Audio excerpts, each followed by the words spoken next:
I don't know. No one ever really thinks about those things. Mm-hmm. For other people, it's like you're providing a service, and it's like a job, and they don't understand all the other intertwined like things. All the little bits to it. Yeah, there's so many layers. That to me always it always fascinates me because there's so many things like that, right?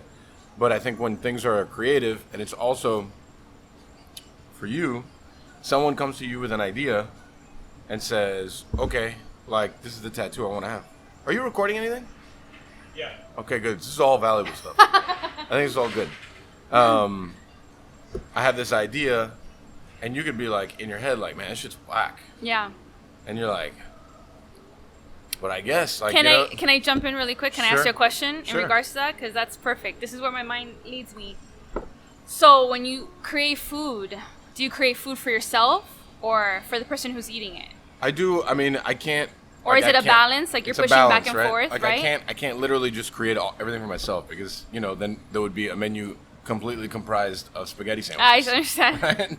Like it would just be a bunch of shit like that. Nobody would go. Somebody write that idea down. Yeah. Nobody would go. That's a bad The all idea. spaghetti sandwich restaurant. No. I love that. You ready to go? I thought we were already going. I know, but we got to do the thing. All right. Oh, you're All gonna right. do like an intro? You're listening Wait, to. tried. intro me. Oh, here we tried. Oh, wow. Watch out.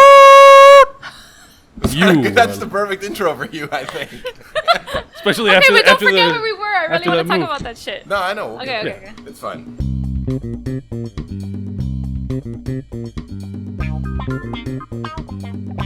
You're listening to Pancon Podcast. I am Nick Jiménez, joined by 8th grade basketball MVP Michael Beltran. Yeah. We are at the North Terrace of DADE, recording with very special guest, maybe the guest that we have taken the longest between messages of like, hey, we should do the podcast, and Sure. actually recording. Yeah. Embarrassed. That's how I feel about all my tattoo no, appointments no. too with her.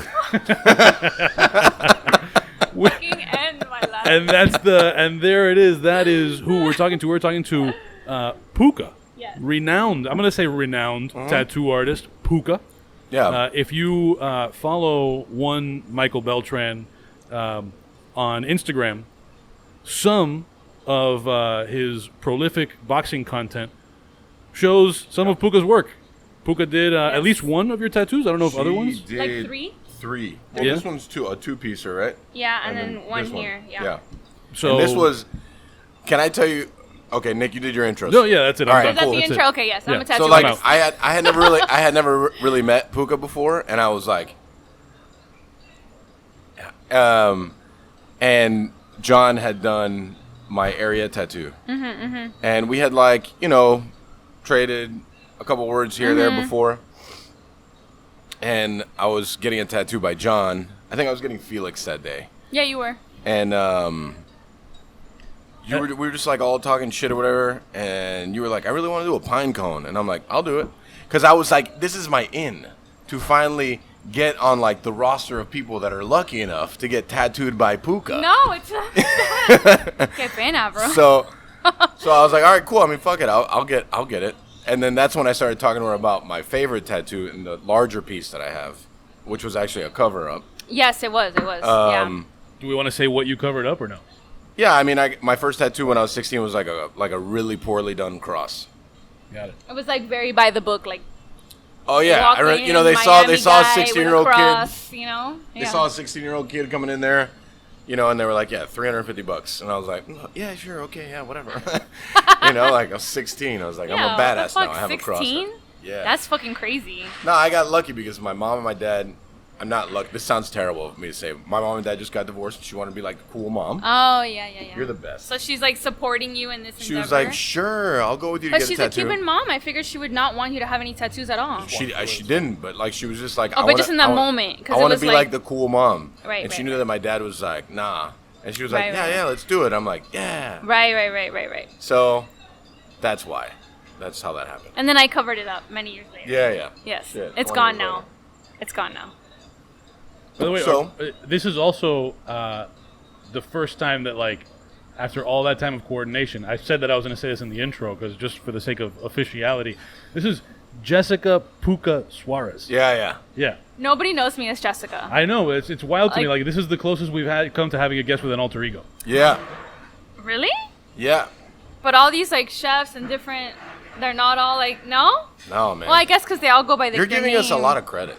Really? Yeah, the chef community is not that cool. What? I figured it was like the same kind of shit. No. For like artists, like the same kind of thing. I don't know. We're not Or really maybe artists, not. though. Maybe you guys like, because you guys like rep your name because it's like the integrity of like your food and like Sure.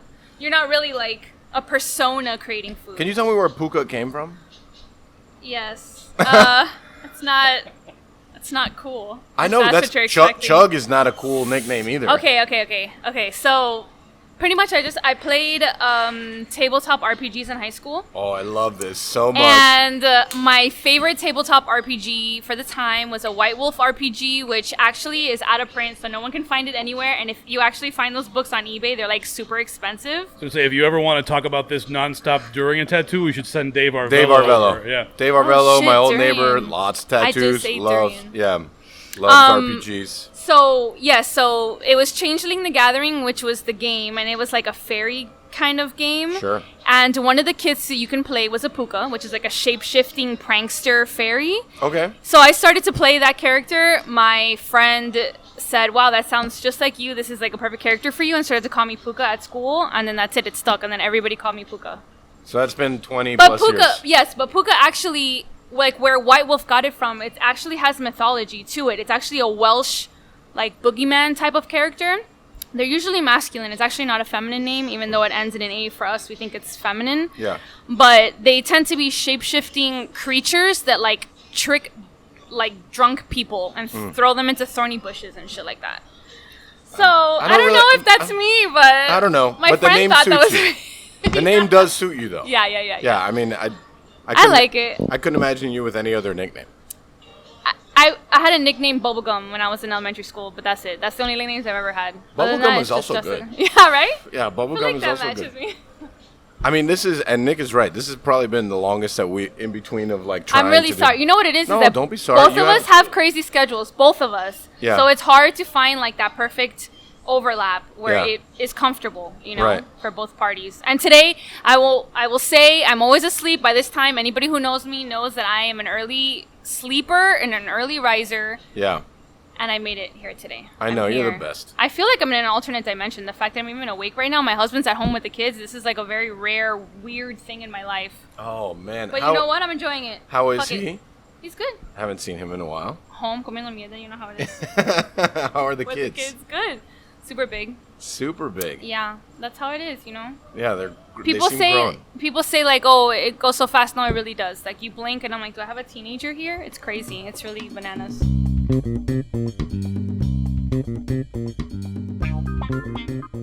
This episode of Pan Con Podcast is brought to you by The Barrel. The Barrel is a brand new sponsor of ours here on Pan Con Podcast.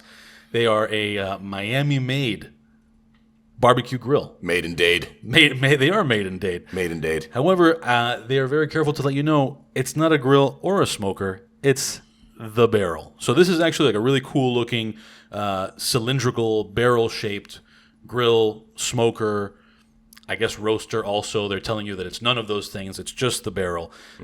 Some of the benefits. The ability to be hands-off when cooking, which allows you to truly enjoy the people you are cooking for. That's what it's all about, That is people. what it's all That's about. what So- it's all about. I can't speak on like the scientific matter of that, but it does kind of make sense because air circulation. So Exactly. I guess that's what it's about. So another benefit, the capacity of the barrel as compared to horizontal grills and traditional smokers. So you can fit more stuff in there. The versatility of the barrel.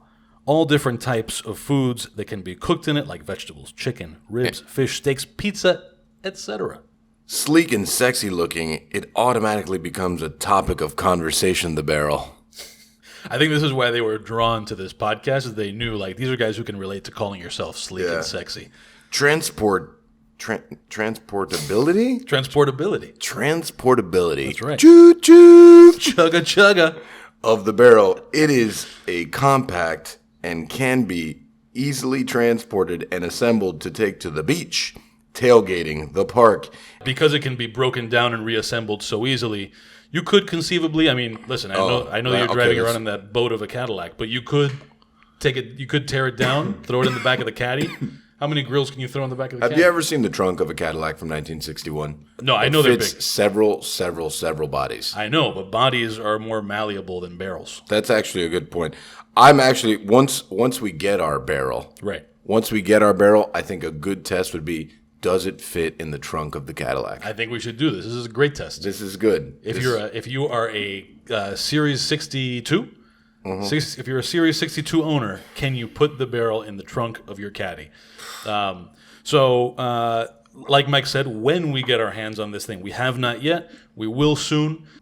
So strap in, because we're going to have updates on when we finally get our hands on the barrel. Maybe we'll grill some stuff when we are watching fights or something. Who knows? You can find out more about the barrel at barrelthebarbecue.com. Barrelthebbbq.com. Again, barrelthebbbq.com. And oh, by the way, if you're in Miami, you can purchase a barrel. If you're not an online shopping kind of person, you can purchase a barrel at Josh's Premium Meats in South Miami. Josh Pasquale, of course, past guest of the podcast. Check them out. New shop, new things, looking good. That's right. And just so you know, it's not a grill or a smoker. It's a barrel. If you're buying online at barrelthebbbq.com, you can use promo code PANCON10. That's PANCON, the number 1, the number 0, PANCON10 for, you want to know what that gets you? I can't wait to find out. I'm gonna $100 off. Wow. $100 off. Wow. Just for you being a listener of PANCON Podcast. PANCON10. You get $100 off. You get $100 off. You get $100 off. You get $100 off. Michael Beltran, the Oprah of barbecue, grill, smoker, roaster things. Ooh, man, Watch I out. love this. God, this is good.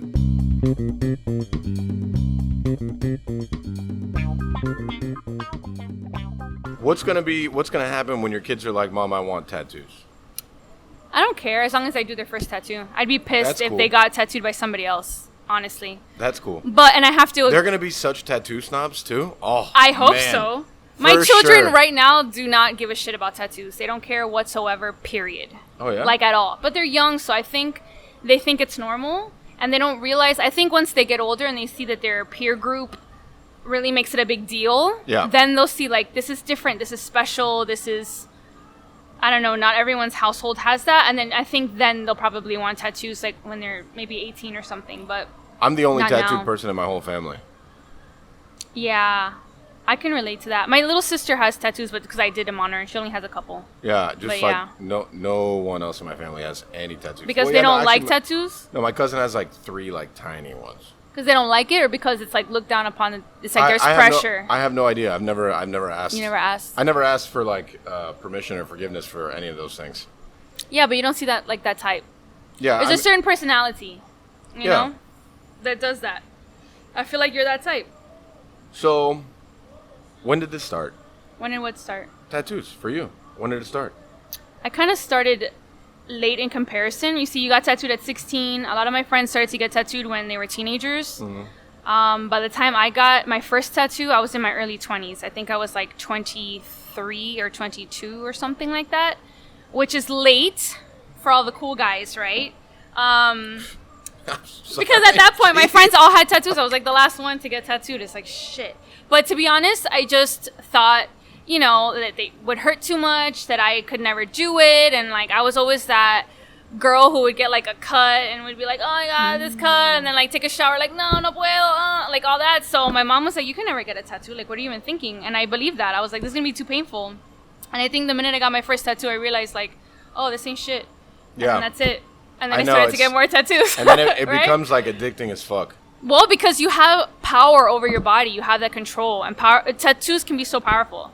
You know? Well, it's like when you find that threshold of pain, you know, and you're doing it for, and this is another thing I'd like to talk about more is like, Yeah. you find a purpose in a tattoo or you just get a tattoo. Yeah. Like there's two different, and I have both. I have like, there's tattoos with like lots of purpose and there's tattoos just because I got a tattoo, you know?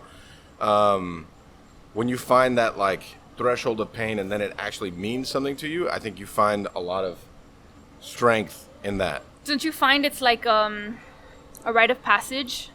I find it's And it can be to like, you know, in a general sense of like a group of individuals, but it could be also personal. Yeah. So it could be, you know, thinking like you can't do this and then pulling through and getting it done and then realizing that you can and then having immense power.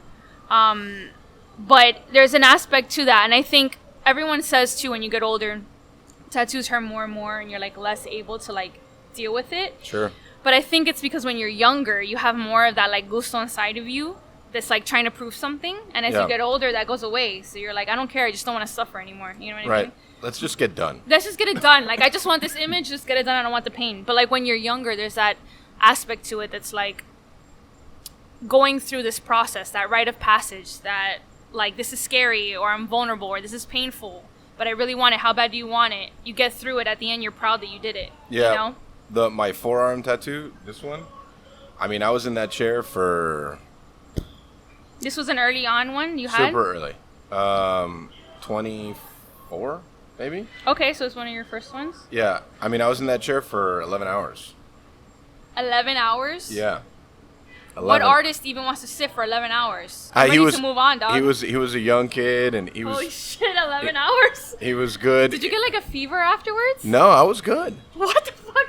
I was good. I feel so sick. I was good. I was just like... But, you know, like midway through, he's like, you know, we can stop and you can come back. And I'm like, nah, let's just go.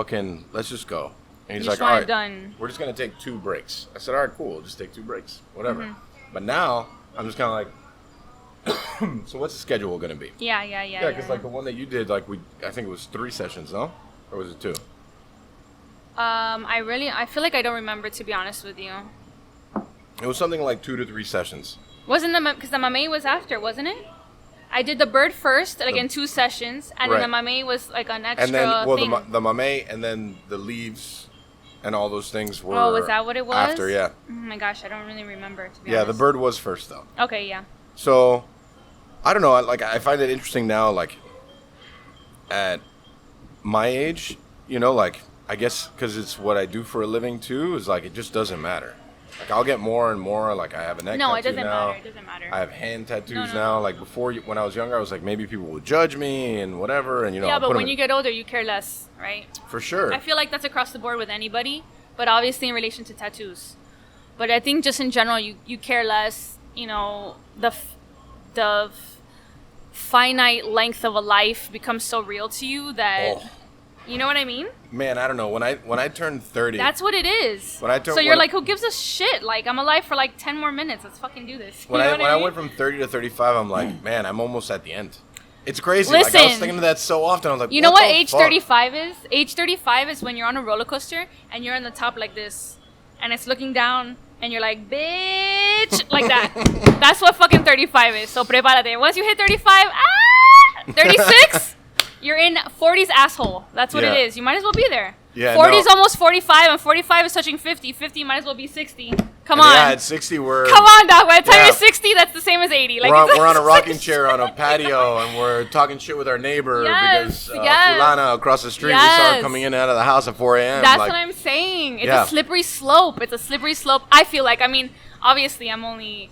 in the 30s, so I don't know. Probably when I'm 50, I'm gonna look back on that comment and be like, "That's fucking ridiculous." But who knows? Like, someone always used to ask me, "He's like, so, like, what would this person who you are think if you were 10 years older?" And I'm just like, I don't know. Oh my God, I have no idea. What I think right now is like I'm aggressive and I'm passionate and like this bothers me. Does that go away? I have no idea. How do you see it in the cooking world with like chefs? I'm good, thank you. Do you find that as they get older, the passion remains, or as they get older, the passion starts to go away? Is it a common thing in, I don't know. that world? The industry eats you up. Yeah, so I'm saying by the time a chef is 60 years old, it's tough. Do they look like a shell of a fucking who they used to be? It depends. If you cook as hard as we cook in our 30s and you're cooking that way in your 40s and 50s, like, you're going to look like a shell of a human. Like, line cooking is a young man's game. Yeah. And... you know, I still line cook a good amount, but not like how I used to. Of course not, but that's always going to be like that. Yeah, but I probably talked about him before on the podcast. Is like this guy Johnny Radcliffe that I worked next to, one of my first jobs, older black dude, good cook, but like he was in his 50s, And you know, like the industry's like warmed down. And I always said to myself, like, I love this dude, but like I don't want to be him.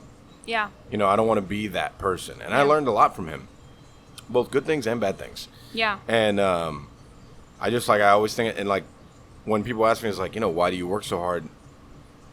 In my head, I reference that moment a lot. Mm-hmm. I talk about a lot of other things too, but I'm always like, you know, do I want to be a 55-year-old line cook?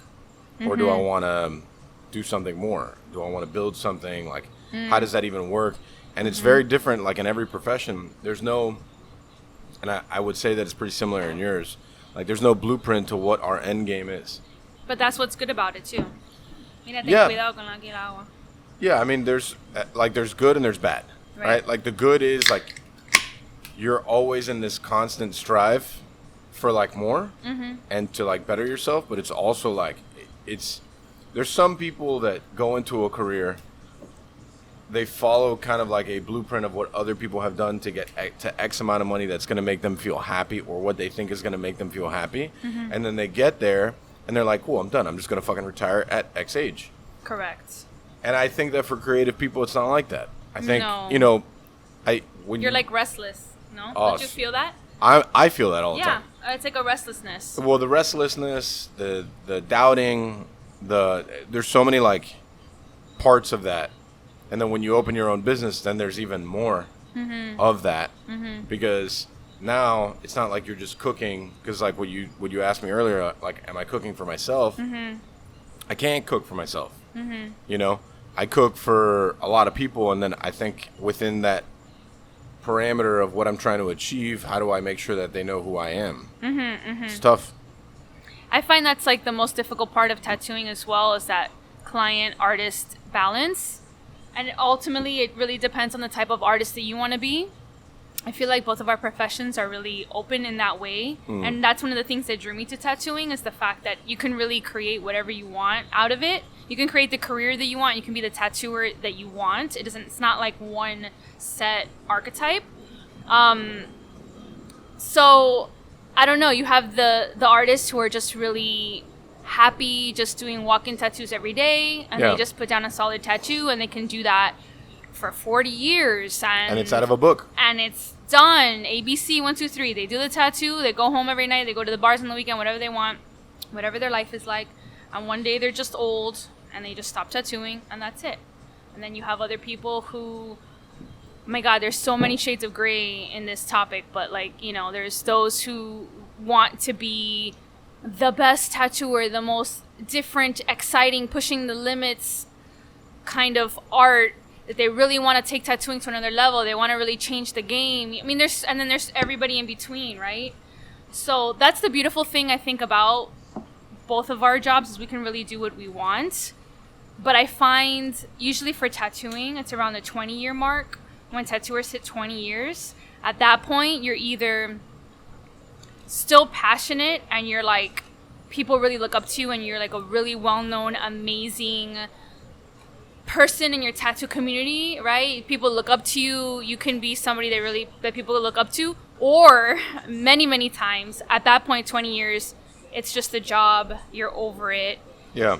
Your work starts to go to shit.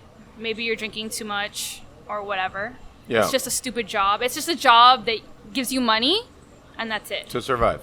Right.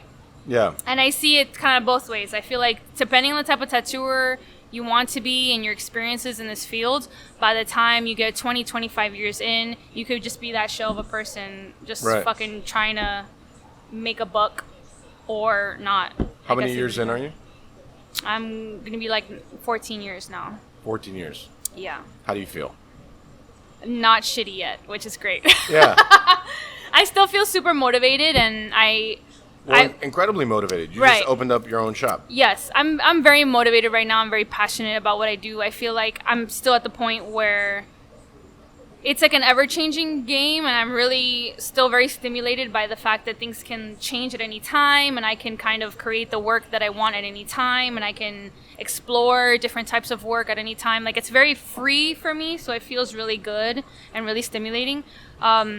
I just make sure that the only requirement I have for myself as a human is to make sure that my work gets better every year. Yeah. Period. Even if it's a little incremental, uptick, As long as it gets better every year, I'm happy.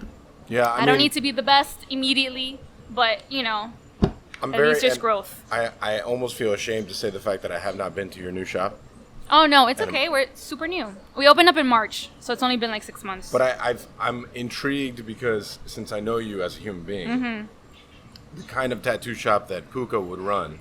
Wait till you see it. Yeah, You gotta see it. It's crazy. Is going to be very different and very like. It's going to be a whole different vibe and experience than everything I'm very used to.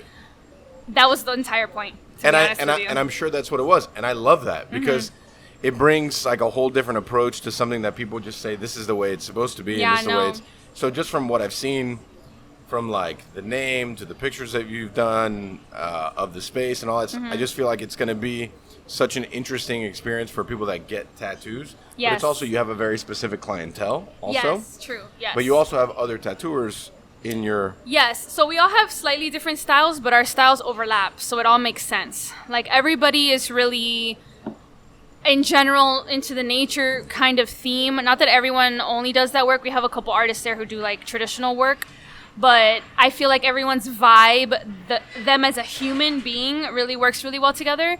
So it's dope to have a space where everyone has a different style, but yet the people are all so similar that when people come in, they feel so comfortable.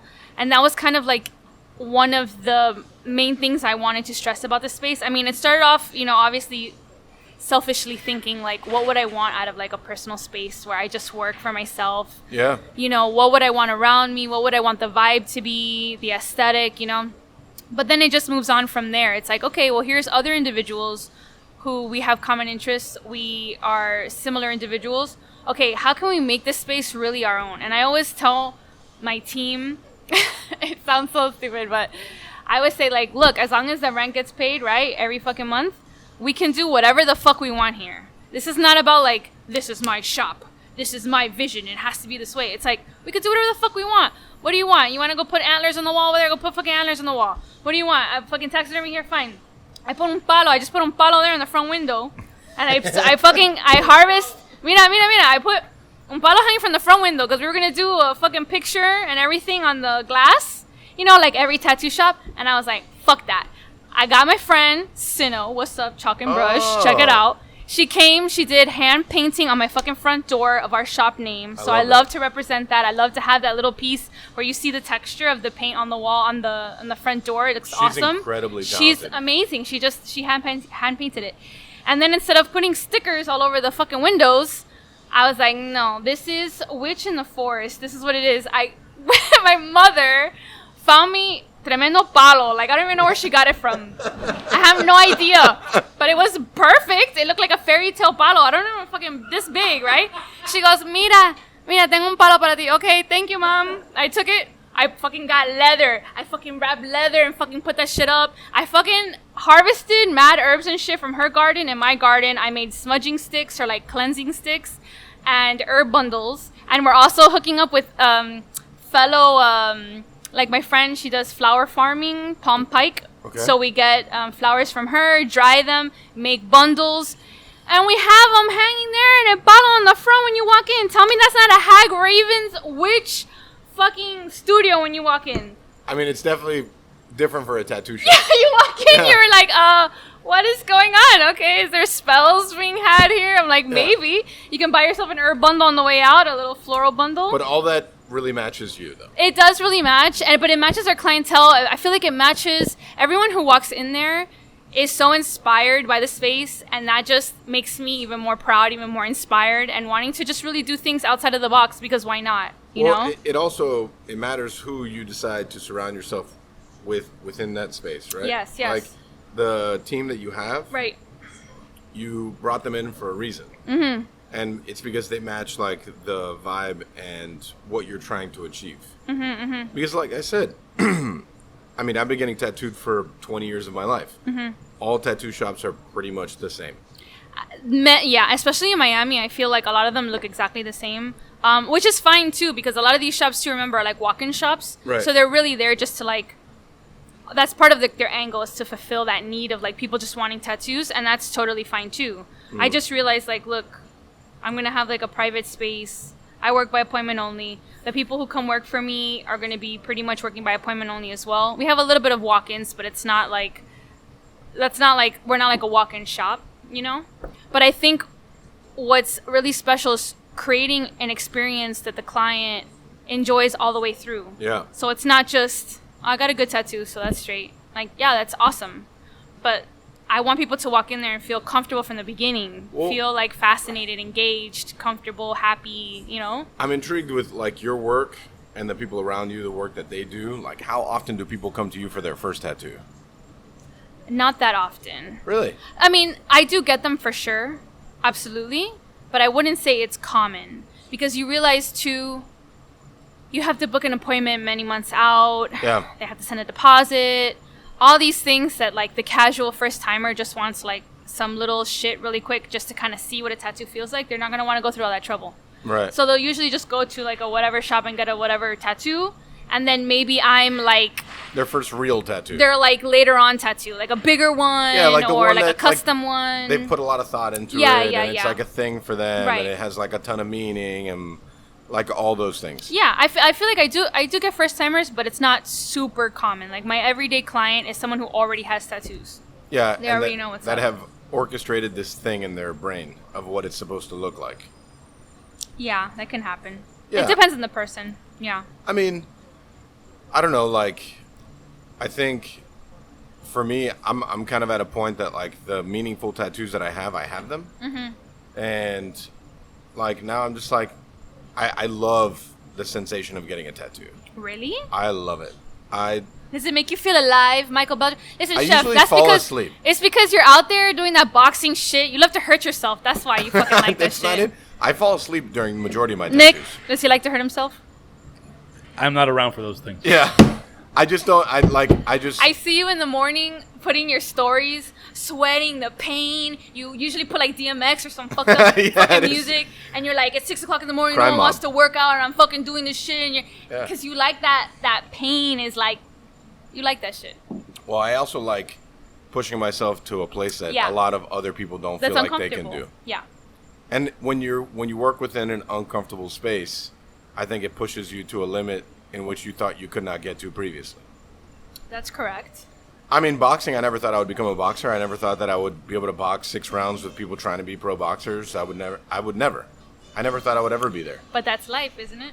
Yeah, I mean, you know, and it's good because, just totally off subject, but that sport filled a need for me that ended when I stopped playing football. I You didn't know- even know that you played football. Yeah, for 10 years. What? I had no idea. High school and college. Oh shit, for real? Yeah. I had no idea. So it was one of those things that I think that focus Mm-hmm. and that like at that moment for whatever 90 minutes or whatever, nothing else matters. You're just trying not to get knocked the fuck out. That's tattooing for me, yeah.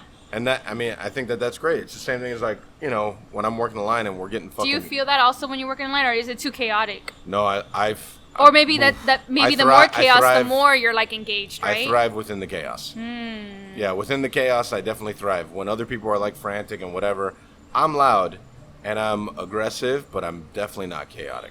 I'm just like, Yeah, you seem calm.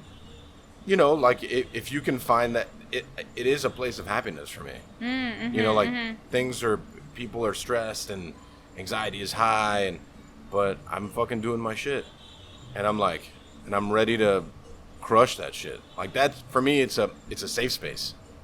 Yes, I feel that in tattooing. Yeah. And in the beginning, when you do a tattoo, it's so nerve-wracking, right? Because it's like, it's permanent. Are you going to fuck this up? All these bad things are going through your head. And then as time goes on and you feel more confident in your skills, like now I feel like the rest of my life is chaotic and crazy. And when I sit down to do my tattoo, it's like, okay, I'm just doing my tattoo. And it's not even the person. It's like me and the tattoo. It's like, whatever. Everything is pushed away. And Well, I mean- that's the comforting spot. I mean, you live like a real person life. You know, like you have kids, Yeah. you have a husband, the whole Yeah. thing. Like for me, I just have my work.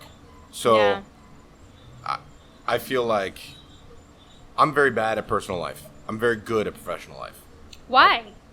I don't know. I couldn't tell you. It's a place I've been for like the majority of when my career started to escalate and get better. It's also like at least in my profession, we're like our success can disappear in a heartbeat. Like it's just gone. Like your success, there's a legacy there that people can refer to. You know what I mean? For food, especially in Miami, There's no legacy. I It's think- just I word think- of mouth. That's I- all I that's think- left. That's I think a that legacy. there's some legacy, but people have such a small attention span for something that they're just going to go have a meal. And yours is for life. Mine is true. for 3 hours. Okay, that's true. I can So- see that. I can see that. They're going to come, they're going to go, they're going to leave. What I always tell my staff, depending on the location, is like, how do you make these people remember you when they're not here? Like, how do you get them to be like, I don't know, on a like Thursday afternoon, be like, fuck, man, I really want to go back to Chugs because of X, Y, and Z on Saturday. When, you know, they're like, oh, well, my boyfriend's birthday is in 3 weeks. Like, I really want to take him back to Ariete because he had this cocktail or this whatever, the situation that for me is where we live within it. And it's a very chaotic space because there's I nothing never thought about that. There's That's nothing really to hold difficult. on to. Yeah, that's super difficult. Yeah, it's nothing to hold on to. Like we're also not the type of spaces that it's like buy one get one, right? So it's like there's no like deals like that. Yeah. The deal is letting us be who we are and being very good at what we do, and then you enjoying that. You know So- what I thought of? This is super random. Please feel free to edit this out if I'm crossing any type of line. Okay. Never. So when I had tattooed Chef Michael Schwartz, Ah, Michael. I just talked to him on the phone today. I told him, he asked what my favorite restaurant was, and I was being honest. I was not trying to suck up to him. At the time, I told him my favorite restaurant was Cypress Room. That's where I used to go with my husband for our anniversaries. That was like Oh. a super special place for us. He probably got so hurt by that. Yes. Yeah, I know. So he got a little upset. Not that he was Not crazy upset in a bad way. Not in a bad I get, way. I get the but upset. just, you know. Me too. I'm also upset. And he had made some comment, like he was like, because I had told him, I said, you know, it's a place that I would go like every anniversary, every like really special thing in the year. So I would only visit Cypress Room maybe like once or twice in the year, really, you know. It was like such a super special place for us. But then when we would go, we would enjoy it so much also because of that. And he had made a comment like, well, maybe if you went more than we would once a still be year, there. we'd still be open. And I was just like, oh, yeah, Yeah. you're right. But at the same time, it's like, but I think it I've falls heard him into... tell so many people that. Really? Yeah. Because I think it's what you're talking about. It's Yeah. like, it's like this weird thing where like, that was my absolute favorite restaurant. I absolutely thought about it every time there was a special event in my life. However, I never thought about it as a casual, like, I'm going to go on a Right. Wednesday afternoon. It's also far from me and stuff like that. I but mean, yeah, like 3 hours away. yeah, it's like very far. Like, it was, you know, whatever. My life is, well, whatever. But my point is that, like, how do you swim in that space, right? It's like, be memorable, be special, but also, like, can you come more than once a fucking year so that Right. we can stay open, right? Yeah, Because it's business and at the end of the day. I think it's Right? like a very interesting happy medium that you need to find. Like with Ariete specifically, I wanted to find that, which was the Cypress Room. Mm-hmm.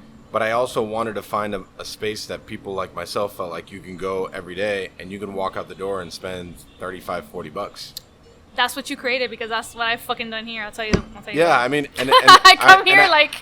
But I also did that because this was my first restaurant, and like, I wanted a place that when I was younger and I had no money, that I felt like I could go and feel super posh and feel like, I don't know, like you dress for the job that you want, not the one that you have. Yeah, right? correct, So yeah. like, I want to be able to live that life, even though maybe I can't afford that Can life. I ask you what happened from the change of like how the menu was before to now? Because Ariete? because I had come obviously in the beginning a bunch of times, and then I've also come and I brought like my in-laws and stuff, and then there was just like a stark change when I came. Yeah. Like one day, no, I don't want to say Changing- one day to the next. I just want to say from like Change in what sense? the menu. Yeah, but how do you Like- view the change? I mean, it was just way more limited, way more upscale, which is fine. It doesn't bother me whatsoever, and it doesn't bother them either. They're the type of people that they would enjoy that. But it was just a note that I had made. I was like, oh, what happened? Because I felt like it was very different. Yeah. It wasn't a little bit. It was like very. Well, So it was like a conscious decision that you had made, like we got to change this around, or 1,000%. Yeah? It was. I then had an opportunity to use other spaces to be a little more approachable, which is i.e. Nave and Chugs, and some of the other things that we have in the pipeline. And then I wanted to make Ariete more of a story. I wanted to make it more like, and it's still not, I would say that there's still things that I can't do there that I would love to do. But Like, what do you mean? Like what? Just more fine dining, you know? And it's not Like built too for abstract, too like... abstract, Like people service wouldn't get things, it? Like, and they may get it, but I can't charge what I need to charge to make them, to actually execute them. Correct, You know, at the end of yeah. the day, it's still business, and I still have partners, and I still need to make money, and Correct. all those Yeah, things. yeah, yeah. So, I think really, I pushed it to a point of how far can I take this space? And I think we're pretty much at peak of like how far I could take it. You know, I think it's really reached a point that it's like, if I take it much further than this, it's a completely different restaurant. And this restaurant specifically, I never wanted to lose its soul or personality to like this personal like drive, or kind of like, I don't want it to suffer because of where I want to go. Because she's a living, breathing thing. She is her own thing. She will always be that. I can't force what I want onto that restaurant. I've already like pushed it far enough, and I think that's where to live. You know, we're gonna do a full-scale remodel next summer. Here? Yeah, here. Full-scale Oh, remodel. shit. We're gonna like, I mean, when I first opened, I did it with like a box of rocks and like Tic Tacs. I mean, it was tough. So, you know, it needs to continue doing what it's doing now and executing the level of food that it's doing now. It needs to be easier. Yeah. And it's just tough to work in that kitchen, tough to work in that space. Oh, I understand what you're saying, yeah. So, we're going to change it, but it will always be what it is. It's so excellent. I really enjoyed it the last couple times that I've come here. Oh, man. It's fantastic. But I really love that. We have other restaurants that I very much care for a lot, and I love them. But when I walk into that room, I'm like, I'm home. I love it there. It's like, everything is just like the music, the food, the lighting, where it's all Everything. at. It's just like, it's exactly where I like to be. Yes, correct. So, I even think if I, you know, the goals for me are to open like a super fine dining restaurant, like, you know, only tasting menu, only this, only that. I often wonder for myself, am I going to struggle in that space too? Because I love this so much. Because it's a little... Well, but how does it work for chefs as well? Like, when you have so many restaurants? Like, at what point... How many restaurants do chefs usually have? Because, like, at what point are you stretched so thin? Do they suffer? Right? Yeah. I would assume. They can. Yeah. For sure. And I think that depending on the kind of chef that you are and why you open them, the food and the service and all those things will suffer. Like, I never want to grow to a place that I think it's unattainable. Right. And I think that we're pretty close to a place that, like, I feel like we're good. Like, I can't personally do anymore. The only reason that we could do what we do now is because I have a phenomenal team. Do you find, like, people are reacting really well to these changes? No. Well, I mean, guests or, like, staff? Guests. Oh, no, guests are. Like, they're telling you, or you're hearing, like, the word around town? Do you see reviews online? Like, how are you getting this information? I don't ever read reviews online. I never have, and I never will. So these are people telling you that they've really enjoyed their stay? I'm Well, curious. so, for example, we have this one guest. Her and her boyfriend are amazing. They live in New York. They have family here. Every time that they come here, they eat at both restaurants when they come. They may come several days. And they're just like, you know, we see the change. And, like, this is amazing and, like, on another level. We eat in New York every day. We eat here all the time. Like, we can see what you're trying to do. And, you know, I mean, some people don't love it. Some people are like, well, I miss the old whatever. And I'm like, well, times change. Life changes. God, is that what you tell people? Yeah. I love that. Yeah, life changes. Well, that's life. Move Yeah. on. That's awesome. So tell me, I love that. I'm like very intrigued by this because there's I think there's like a comparison here. When someone comes to you and says, I want X, Y, and Z tattoo, right? And you think that the tattoo idea is trash. What is your response?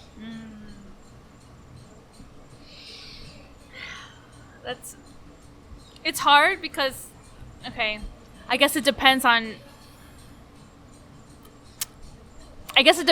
whether it's a good idea but I just don't want to do it, or whether it's a very horrible idea and nobody should do it. Do you know what I mean? So let's say it's a very horrible idea and no one should do it. I'll tell them, nobody should tattoo this on you and it's bad because A, B, C. Like, I'll lay it out for them because I'm sure they'll find somebody who'll do it, but I'll just let them know my opinion and I'm definitely not going to fucking do it. So I'll tell them that. Sometimes people are just all over the place and they just want a tattoo that represents every single aspect of their life in one piece, and that doesn't really work a lot of times. But many times it's people have fine regular ideas. It's just I just don't want to take on the project. So I'll usually just refer them to like another tattoo artist. I'm just like so booked out and at the right so now booked out. Listen. Oh, sounds so posh. I am done. No. I'm so booked. I have no time for any of you peasants. Get out of my way. It's not that, but it's fucking business, right? It's like demand. If the demand is high, I need to enjoy my fucking life, right? Yeah, no, I'm with you, bro. I always tell everyone, I go, if tomorrow comes and nobody wants to get tattooed by me, I'll be out there doing whatever walks in the door and no questions asked. But for the time being, when there's a lot of demand, I want to enjoy my job as much as humanly possible, right? Yeah. So I want to book tattoos and projects that really excite me and thrill me so that every single day when I wake up in the morning and I come to work, it is a beautiful, joyous, humbling experience, right? Isn't that the goal? That should be the goal. You wake up every day and you're like, fuck, I'm so excited to go to work, right? Yeah. It's not just work. I think it... You open in March? Yeah. Yeah.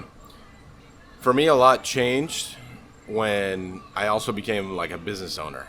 Yeah. You know, and I'm intrigued to see like where you're at in year 5. Yeah. I'm excited to see what's going to happen at the year mark. Yeah. Because we're 6 months in, and the 6 months that I've had have been ever changing. It's been every single month there have been crazy changes. Yeah, I bet. So I don't even know. 5 years in, what is that even going to look like? I don't even know. How many palos am I going to have in the fucking front window? You're going to have palos por todo lado. Palos everywhere. Mad herbs and shit. Mad herbs. You actually have to enter the shop and answer a riddle for a troll that stands over a bridge. Oh, man. And only if you answer correctly are you allowed to get tattooed. There's a bridge and there's a moat, and then the bridge actually comes down. That's year 5. That's my goal. Oh, man, I love that. Yes. This is so good. Yeah, I mean, a lot changed for me when I became a business owner, and it was like, man, there's so much shit I don't fucking know. And I was like, now there's humans that I also have to deal with. Yeah. And, like, I'm responsible for in some kind of way. Yes. It's a lot of... It changed a lot of my perspective and anxiety and, like, just a whole bunch. It's a little different in tattooing because the artists are, in and of themselves, somewhat mini businesses. Yeah, their own business. Because they're independent contractors. Mm-hmm. So it's more, to me, as a tattoo shop owner, I feel like as long as rent's getting paid, supplies are getting filled, right? Everything's nice, neat, organized, and kept up. Your artists are getting paid well and they're happy. The environment's cool. It's kind of like really free-flowing in a sense, right? Like as long as I can pay my rent every single month with my team or with myself or whoever, there's not, I think, as many variables as like you might have. It's an artistic environment. Yes. So they're all like mini businesses that want to work with my business, and we all happen to just be mini businesses working in one square. You know? We're going to take a ad break here because I need to go to the bathroom.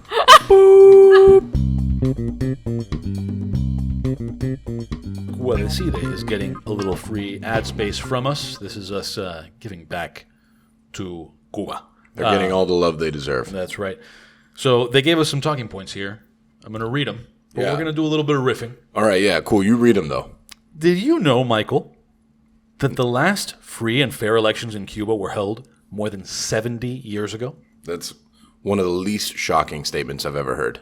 too many years. Yeah. Cuba wants to change. Cubans deserve to be free citizens with equal opportunities for all. Cuba Decide is a citizen initiative that is working toward a prosperous and happy Cuba, where all citizens are equal under the law and have equal access to opportunities for improvement, a democracy in which our right to choose and be chosen is respected. Mike, we had Rosa Maria Payá, founder of Cuba Decide, on the podcast.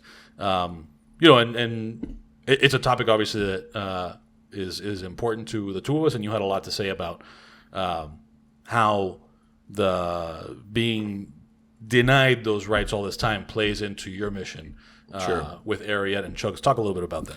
Yeah, I mean, I think the fact that we haven't, as I think a community, as a culture, as being Cubans and Cuban Americans, the fact that we haven't had an opportunity to grow, haven't had the opportunity to progress and to be really who we are, has really shaped a lot of what I decided to, like, my personal mission to be.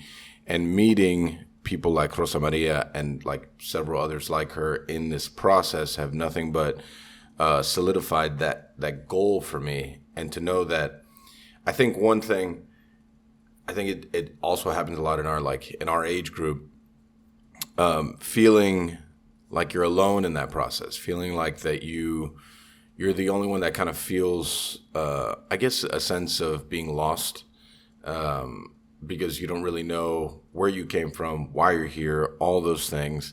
But in reality, there's other people living the same kind of life, and not only living that life, fighting to change what history has just kind of made it to be so, right? Because it's like 70 plus years without free election. After a while, people just forget that there was ever a free election and that things should be a certain way. And there's other people fighting that fight to make sure that this doesn't stay that way. Right. So like you said, there are people who are fighting to make sure that it doesn't stay that way. And that's one of the kind of, it's not a paradox, but one of the contradictions, right? That we've been shaped by this reality that none of us want to see continue. Right. So Cuba Decide is a wide initiative that includes Cubans on the island and around the world, along with international friends who together work tirelessly to achieve a peaceful change. They fight for a democratic Cuba and are closer than ever to achieving that goal. So what's the strategy? It's the peaceful mobilization of Cubans and the international community, putting pressure so that the people can live in a democratic system and be free. You can follow Cuba Decide. That's Cuba Decide. It means Cuba decides in Spanish. Cuba Decide in all social media platforms at Cuba Decide. That's Cuba, D-E-C-I-D-E, Cuba Decide, Cuba Decide. To learn more or join Cuba Decide and donate at cubadecide.org/donations. The funds raised go to train promoters, recharge cell phones, meaning to keep cell phones active and connected to the internet, produce promotional materials on the island, generate international support, and much more. So go to cubadecide.org/donations. If you put Pan Con Podcast in the memo field in the donations, that will signal to them that money should go to keeping phones in Cuba connected to the internet. This episode of Pan Con Pasta is brought to you by Pig Ink Apparel. Pig Ink Apparel was started in 2012. 2012. Okay. That's an actual statement. It was started in 2012. I was sitting at a bar having a drink, and then I drew this like logo very poorly on a napkin, and I drew a name on a napkin.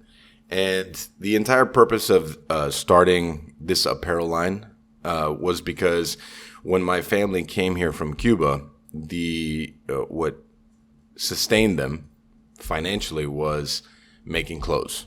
Okay. So my grandmother, she's a G and like a super hustler, and she got on consignment like 1,000 yards of jean, and she made a deal with a friend. Her and my grandfather made a deal with a friend to like pay off the sewing machine, and then they put it in their house.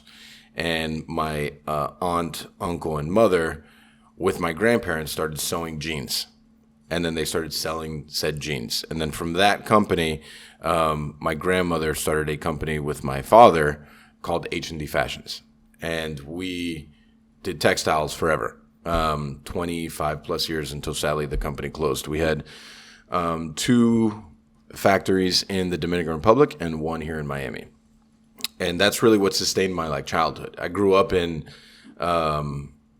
in clothing factories my entire life. You know, like it's a very interesting place to be in. It's like these weird, like gigantic shelves of just huge rolls of fabric, and then these gigantic tables of ladies cutting shirts and then going from one place to the next and then going all the way down this like conveyor belt to like the ones that would sew it, and then they would sew it and then they would print it and they would do the whole thing. And it's just like what I grew up with. So it was a small thing that in 2012, which I had no business doing because I had like zero money to actually make it like an actual thing.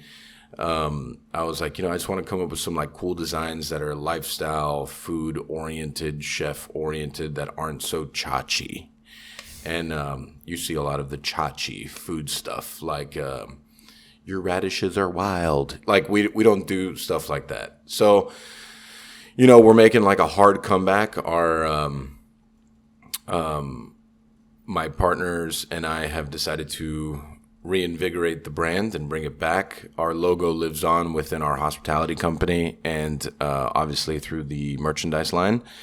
And we just dropped our website within the last 3 weeks, and we have some great designs that some local guys helped me do. They're all, I think, super dope. And, it ranges everything from like work shirts. When I say work shirts, it's actually the shirts that my staff wears to work, to, cooler designs and nicer fabrics and nicer shirts that you can wear out and kind of like hang out in for the day. But, Pig Ink has always been like a passion project for me. It's always been something that's never been for money or whatever. It's more of just like the story, and I think it's cool and I think it's fun. And there's a way to help people within the process too. And I think that, what we're doing with DADE and what we've done with other people in the past, and probably what we'll continue to do in the future with donating to charities, and overall, I think it's a cool thing. Good shit. So whenpigsflymia.com, that's where you get all of that stuff. Do you have like a personal favorite item? If you could only have one.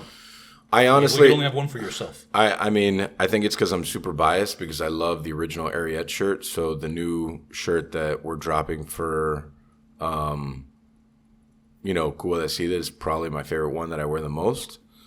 So I think that's super dope. The Reservoir Pigs one is like very cool too. I'm a big fan of the hats, like the beanie I'm wearing right now. I like very simple designs. So I don't like it's never going to be a lot of things happening. It's usually pretty simple, but yeah, I would say those are my favorite things. The dad hats are my favorite. Like the khaki dad hat is is super dope. Yeah. The jersey has been in a rap video. Yeah, I mean the jersey is very cool. The Ariete jersey, the Chugs varsity jacket is also very dope. There's really not many of those, but they will be going to reprint soon. So, I mean, it's really like, I feel terrible saying this, but it's like pretty much everything I wear every day. So I like them all. Right. Yeah. All right. whenpigsflymia.com. That's it. Go buy some shit. Go give Mike all your money. Yeah, all of it. Very good. Yep.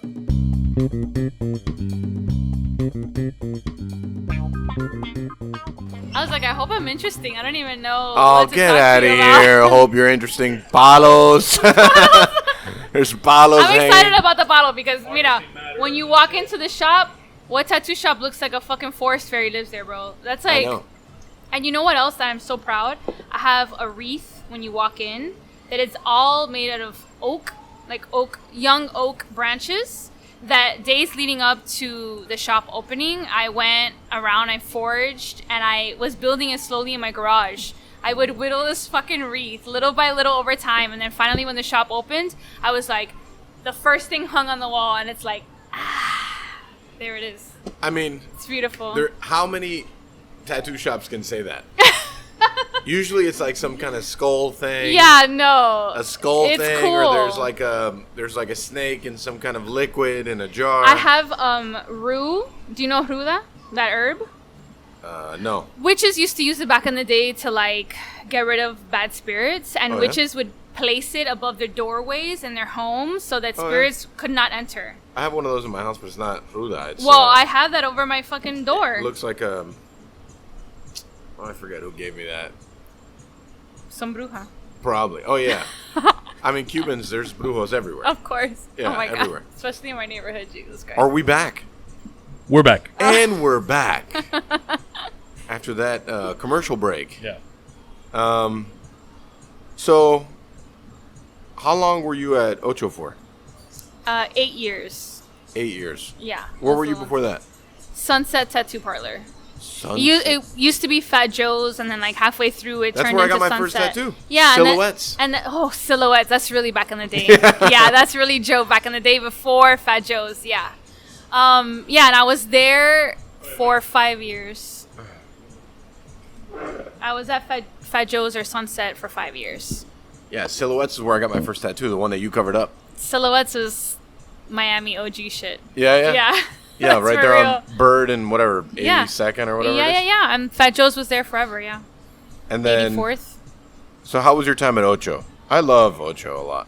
Yeah, it was fantastic. I learned a lot there. Yeah. They were some of my closest tattoo friends. Yeah, I mean, John and Javier, I think that they're... John gave me my first tattoo. Did he? Yeah. Oh, he's such an OG, that guy. Yeah, he is actually. John is the guy that will never have anything drawn as soon as you get there. But that is life. But he's That still... is tattoo life. He's still, like, great at his fucking job. I mean, Ariet's logo is his tattoo. He drew it for you. But like what I was saying earlier, most tattoo artists, that's how they work. Yeah. I have It's a more hard time, loose. like... It's more loose. It's like you get there and you talk about it. What do you want? I'm going to draw something up, you know. It's not so structured. And then you go through a couple of drawings, and you're like, Yeah, no, yeah, and then it's like a exactly. thing. But you have like a digital board, and you're drawing on this digital I like to board be that you already... organized. Yeah.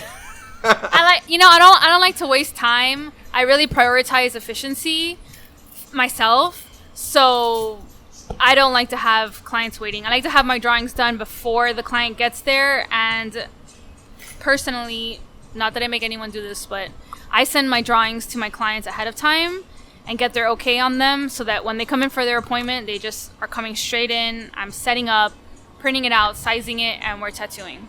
Did you do my drawing before? Yeah. You did? Yeah. Shit, I don't remember that.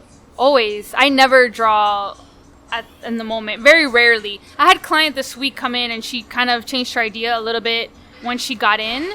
But it was like a freehand kind of free-flowing tattoo, so it was fine. It's not like a cover-up. I need to have it drawn ahead of time. Right. Yeah. That's really structured. Yeah, that I would have to say that the tattoo that you did was the one that's meant the most and had the most forethought. Really? Yeah. Out of all of them, you have a lot. Yeah. That's awesome. Of all of them, like some of them have like some meaning, but I really like have an issue with like the food tattoo thing. Like I just think it's kind of like I've tattooed many food items on chefs. chachi. You know, yeah, I know, spring onions and such. Yes. Shout out to Michael Schwartz. Sir? Not only as fucking chef Danny Ramirez. Oh, Daniel Ramirez, yeah. I tattooed spring onions or, oh my gosh, what are they called? The purple ones. Lila onions. Oh yeah, those are delicious. I tattooed those on him. Some those are carrots. And I get it. Yeah, for sure. I understand it, but I'm always like, can we have something that has a meaning but isn't just like the exact thing? Yeah. I always like search for that. Like, what is the meaning? Like, even Felix has like an undertone of a meaning that nobody knows about, and it's just Felix the cat. So there's like so many, like the one that Mike did, the Sin Azúcar one of the cafetera, like that's got a lot of like undertone of meaning, because I don't want you to just like look at something and be like, oh yeah, that's just like, yeah, it's just like a bird, or it's just a cafetera or whatever. Yeah. I think there needs to be a little more depth. Now, there's also like, I got happy face, I got sad face, I got other things. It's always a mixture. I think when you have a lot of tattoos, it's always a mixture. It's never one way or the other. You're going to have some that are just aesthetic, some boberias. You're going to have meaningful ones. Where are you at now? Do you have boberias too? Señor.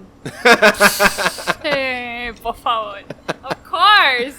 My middle name is Boberia. No, of course. Of course I have Boberias. I have what I call a party ankle. That's the title of this episode, by the way. My Boberias? middle name is Boeria. Yeah. I have I have a tattoo that was done on me by a friend of mine drunk on my bachelorette party. We have But again, I guess that's meaningful too, right? I've got things I've gotten simply for aesthetics, just because I love the way that they look. Right. Some things, look, I got the Ocho's 6240 tattooed on me because obviously to commemorate my time there. That's really meaningful, but it's a mixture. It's always going to be a mixture. If you have a lot of tattoos, that's how it's going to be. Yeah. Yeah. I feel the same way. Like I'm at that point now that it's like and I think about like what's going to be my next like meaningful piece. Is it going to be a big piece? Should it be something small? Should it be like big? But it's going to come up naturally. You can't plan it. No, I know. That's how it goes. It'll happen eventually, but even now, like this week, I was actually talking to John like 4 days ago. John is crazy, man. I fucking love that guy. He was tattooing like a good friend of mine. I was like, and I texted him. I said, "Listen, I'll pay you $200 to tattoo something on him for me." You're getting people in trouble. What the fuck are you gonna have him do? And he was like, "Bro, I can't do that." I was like, "But show him my idea." So then my buddy texted me. He's like, "I'll do it." And I was like, I never thought he would agree to do it. What was it? It was that stupid thing, that design that John has, that it's like the hot dog in the Jesus hands. I don't know if I've seen that. Oh, yeah. Maybe. Yeah, it's like... And you told him to get that? Yeah. And Oh he was my like, God. I'll do it if you pay for it. I was like, oh, man, it's a God. bluff. And he called my bluff and I failed. You didn't pay for it? No. You didn't do it? No, I didn't Chef! do it. I didn't do it. I should have done it. This is for another fellow chef. Hablando mierda. Yeah. You see? Another fellow chef. I failed. God! Seth- that would have been so great. Just I like know. Venmo'd him some money and been like, fuck it, I own That was you. my plan. I was like, I'll whatever. Venmo you the money. I never thought That's Seth awesome. would agree to it. And he fucking agreed to it, that fucking savage, man. That's fucking cool, though. I know. So... Restraint. Before we finish, I want to talk about restraint. Okay. The restraint in the food, what we're talking about. Okay, so I'm fascinated by that. I'm exploring restraint as a theme in my work currently because it's something I've struggled with a lot for many years. Like not simplifying a design, overcomplicating it when it's not necessary. And I find for me in tattooing, sometimes clients want complicated tattoos because it makes them feel like it's somehow better, right? But really what makes a powerful and strong, amazing tattoo is restraint, simplifying it to its most powerful core, and just applying that beautifully. Mm-hmm. And I find that in food as well. Yep. Because I was talking with Jackie Sayet. Oh, yeah, Jackie. Yeah, when I was tattooing her, I think the world last traveler time. herself. Yes. I think she's like, is she in Peru now? I have no idea. I know, she's always going around somewhere. And I was trying to figure out, because I still feel very ignorant in the food world. I love food and I'm very passionate about the way that I enjoy food and drink, but I feel like I lack a lot of inner knowledge on how that world works or how you guys see your food from that internal perspective. And I realized in talking to her that the food that I really enjoy is food that shows restraint. Yeah. So it's the same thing. If I go to a restaurant and there's like 5 sauces on something, and it's this on top of that, on top of this, and they're hiding. It's like, oh, God, what is this? It's fucking disgusting. But then when I go to a restaurant, and it's like, no, it's this thing that you're getting with this other thing and this one more thing. Y ya, cállate, cómetelo. Well, I mean... it's like then I eat it and I can taste every single element. It's so clean. It's so precise. I feel like I enjoy it more. And I found that parallel between tattooing and the food that I like as well. Elegance within simplicity. Yes. I mean, and because I have like 4 thoughts here. Okay, I know. I feel like it was like a big one I just dropped. I have so many thoughts on this. Yeah. Elegance within simplicity. The more you draw off the plate, the more you can show who you are, and the less you have an opportunity to hide behind something that you are not. Yes. So, like, a great example is our foie dish here, right? The foie dish at the beginning was not, like, convoluted, but it was a little messy, and it, albeit delicious and the flavors worked, it was still not refined to a point that I felt like I was telling anyone anything. So... we stripped it down to its core, like, what are these things? It's like plantain, it's foie gras, and it's sauce. Like, that's all it is. Then there's, like, a crumble on top or whatever, but that's more of a texture thing. So, how can we execute these 3 flavors but still show finesse, talent when it comes to technique? And I think we found that with what we have now. and it's like finding that sweet spot. You know, like I've had a bunch of chefs that have worked for me that will come up with a dish, and they'll present this dish to me, and it'll have like 12 components, and I'd be like, all right, so take 7 off of this dish. Is it easy to add more? Like when you're cooking or creating something with food, is it easier to just add more shit in it? Is that like where the instinct goes that then you have to pull back from that? But that's all insecurity. Right, because you're trying to like hide behind these elements, well, right? It's not even just hide. It's like, I'm trying to figure out your brain, the way that my brain works. People want to be like, I want you to like me. I want you to like me. Like right, me, right, like me, right, like, right. Like me. Like, this is who I am. Right, so, right, like, right. no, but if I had this, it'll be better. If I had this, it'll be better. If I had this. In my mind, it's like, strip it. This is who I am. Do you like it? If you like it, that's who I am. And that's where I like find the very like safe space. And we do very complicated food, but our complex, complicated food is more in the technique and within the reason than it is in the actual. It like, seems on the plate. purposeful. I don't find Right. it to be convoluted or like too much, you know. Every touch is on purpose. Yes. There should be no touches that don't have like some kind of sensibility to behind Yes, them. Like yes. it's just like. But also the market is so saturated with so much trash, right? Yes. So much Yes. trash. I have this problem when I try to go out to eat, and I'm not a snob or anything, but I think once you taste good food, it's like, fuck. Every time I go somewhere, and I'm never gonna complain. I'm gonna eat it and just shut up and whatever. But I find that there's very few restaurants that I can go to and wholly really enjoy everything that I've eaten. Yeah. And trust that whatever's on the menu when I open that up is going to be something I'm going to want Yeah, and enjoy. People always. I'm a big sports person, so I always go back to like sports analogies. Like, there's always going to be some faction of the game that people are going to fail at because they want to. I'm in a very interesting position because nobody tells me what to do with food. Right. Right, so like. I'm an owner. I have partners. They trust me. They love what I do. They love what we do, and equally, I love what they do. And it's like it's a very like it's a great ecosystem to live within, right? But I can guarantee you, if I worked for bigger companies, they would be like, "Well, you need to put this on the menu. You need to do this kind of thing. You need And to where do does that come from? Them just wanting to sell more, like Right. make money because Money. that's what people are going to want to eat or whatever? money. It always comes from money. It always the national average of this thing sells more than the national average of that thing. Right. So it's not like it's a business decision. It's not like a creative, philosophical, emotional decision. Oh my gosh, correct. All those things for me matter. Like the creative, philosophical, emotional decision is what really creates a good dining experience. Like even Chugs, that's like a fast casual place. There's purpose for all that food. There's purpose for everything that's on the menu. There's purpose like, why are there saltines on the chicken salad? Because that's what I grew up eating, you know? But of course. Yeah. Right. Yeah. But, you know, like if you're in middle America, it'd probably come with bread. So it's Oh, just like, I see. it's just like those small moves, they make a huge difference. And it's, what is the story you're trying to tell? In a lot of companies, it wouldn't be that. In a lot of companies, it would be like, this item sells more than this item.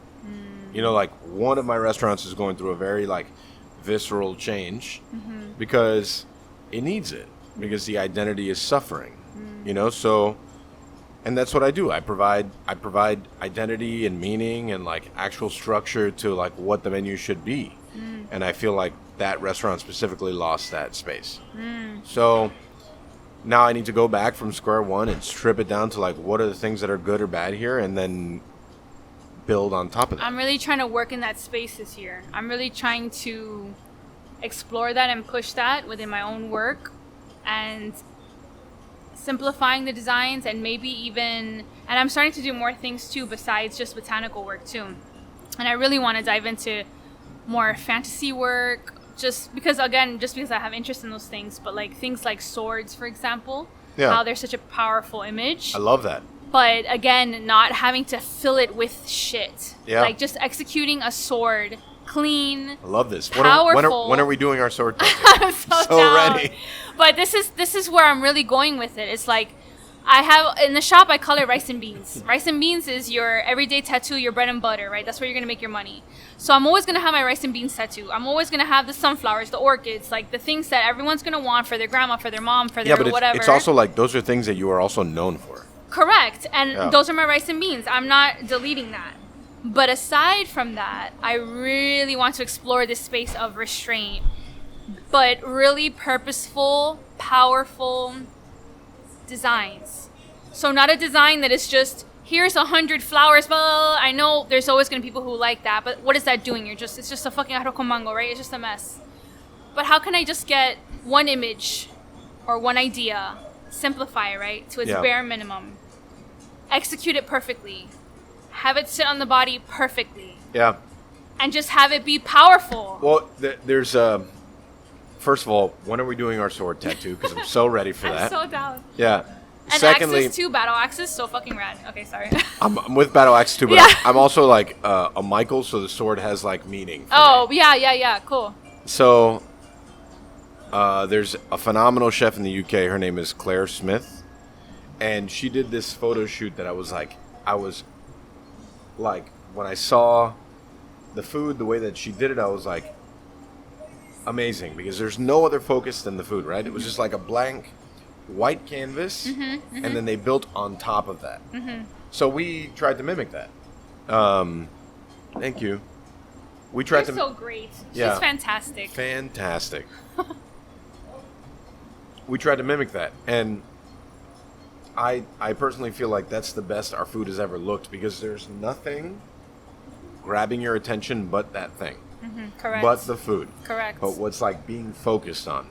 And I don't know, it was like it was a game changer for me, because like often in the restaurant world, like you get so, the vision is so muddled by like whether it's music or the service isn't great or the service is great, or like so many other like dynamics. Like, how do you get them to focus on the thing? And do they even really care? Again, because it goes back to the fact, like, you're capturing someone that's going to be on their body forever. I'm capturing them to fill their stomach for 3 hours. It's true. So, it's a weird place, and trying to express yourself artistically in that space is tough. It's tough. I battle with that a lot. That space between what I want and what the client wants. And luckily, I'm in a place where I have a lot of clients who are super open, and that's always beautiful, because those are the spaces where I get to really explore and experiment. But not always, you know. Sometimes clients are not really that willing to budge from their idea, and at the end of the day, it's my job, and I have to get it done. So I don't always get that freedom. But I think too, well, with my job specifically, I don't know if it's the same or if there's any mirroring there, but over time, you build such a relationship with your clients that maybe, like the first few designs were like very structured in their mind. It was just meaningful for them. Maybe that's the orchid tattoos or the sunflowers or the very basic whatever tattoos they wanted. But then from there, they get that trust in you. They see that light in your eye, right? When you say, "Chef, I would love to do a sword on you." Yeah. And then you're like, I love this idea. I love swords. I'm so ready. Yes. This is how the pine cone happened. I have 2 cancellations coming up. I'm just letting you know. Ooh, heard that. You heard it here first. My assistant texted it to me. She's like, just letting you know, these are the dates. And I'm like, wow, so posh. You have an assistant and everything. I have to. You know what I told myself this year? I told myself, this is the year I'm going to stop trying to do everything myself. Yeah. And I'm just going to find people in my community who are good at those things. And together we're going to get shit done. But I had a terrible problem of trying to do every single fucking thing myself. Well, because it's a burden. You have, but too much. You like to have a lot of control. I like to have control. Can I tell you another thing? Sure. Before you jump, don't forget this, whatever you were thinking. I won't. When I tattooed Michael Schwartz, that's the other thing. He was asking me a lot of questions. And he saw that I was like very particular about certain things. And when I had mentioned, because I was talking to him about the pigments and stuff that I had made, that I tattooed him with. And when I had mentioned that, I said, I just like I like control over all these variables, as many variables as possible. And a little glimmer just fucking flickered in his eyeball. And I realized, that's him too. Yeah, that's why he is probably good at what he does, right? It's like that's that variable of like getting in there and saying, no, this has to be a certain way, to a certain level, to a certain degree, you know? I haven't worked for him for 7 years, and I love him. I talk to him all the time. And we're on the phone today. I think it was today or yesterday. And he's like, what are you doing? I'm like, well, I'm getting ready for service. He's like, well, what do you mean? I'm like, well, you know, I'm working a station today. He's like, well, why are you working a station? And he starts asking me all these fucking questions. And I'm like, Chef, I need to work a fucking station today. What the fuck do you need? Like, can we talk about what you need? What are you doing with your life? and he was like, no, but I want to know, like, what's going on? I'm like, it's not your problem. Correct. It's my problem. Yes, Let me deal with my problem. Yes. But he is a control freak too, and I get it. Yeah. You know, like, I'm also a control freak. You don't have to even be a full control freak, but you have to have a little bit of that. Oh, no, I know. It has to be a little bit in there. That's the only way that you're going to be so successful and good at your job long term. So in this conversation of like simplicity, the tattoo that you did on me, the big piece, do you find that as simple or not simple? No, let me look at it again. Okay. No, not simple. No? I mean, I don't know. I feel like it doesn't count because it's a cover-up. So I'm kind of a slave to the function, you know? Like I have to do what I need to do to cover it. In reality, the second part was the cover-up. The bird was on its own. Because the cover-up lives within the actual leaves. But like I would view this, like the way that I'm talking about restraint is like in composing my designs, for example. So like if you're asking if this is simple or whatever, I feel like it's just exempt from this conversation because it's a cover-up. Oh, man. Jeez. Because I have to just cover it up, so Right. it's really not up to me. I mean, I try to keep it as simple as possible. There's not a lot of other elements involved. Right. You've just got the plant material with the fruit and the bird, so that's pretty simplistic, but You're the only person I've like trusted with like a very big tattoo with color.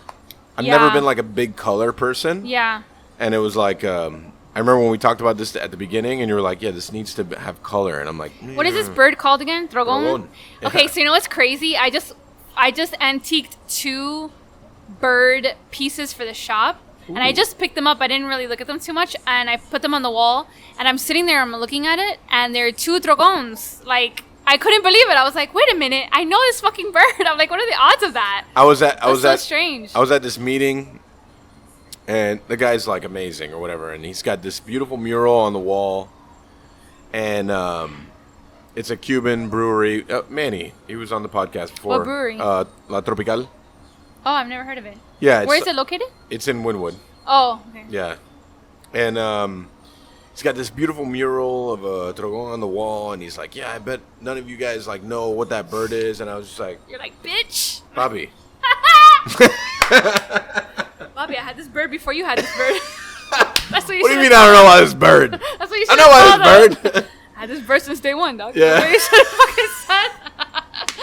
So- That's so good. No, I mean, I like the tattoo on my back that I got when I was like really young. Mm-hmm.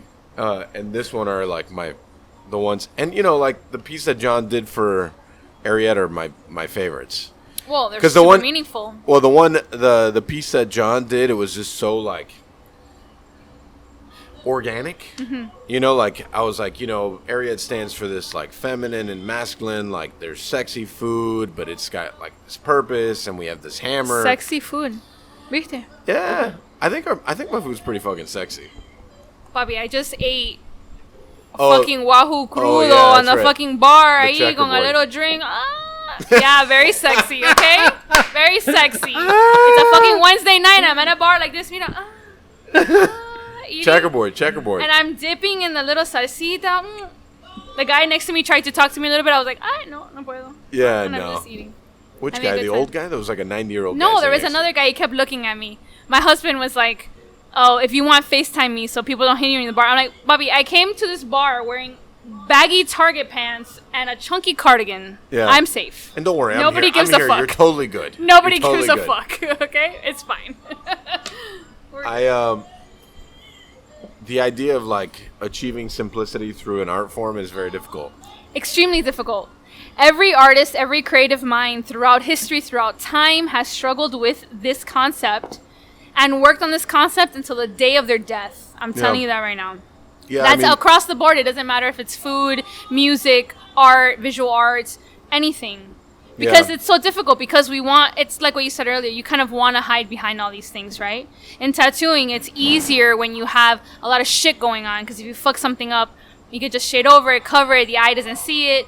You know, people are kind of enchanted by the design. They don't know what's going on. Well, I find like The more simple, the harder.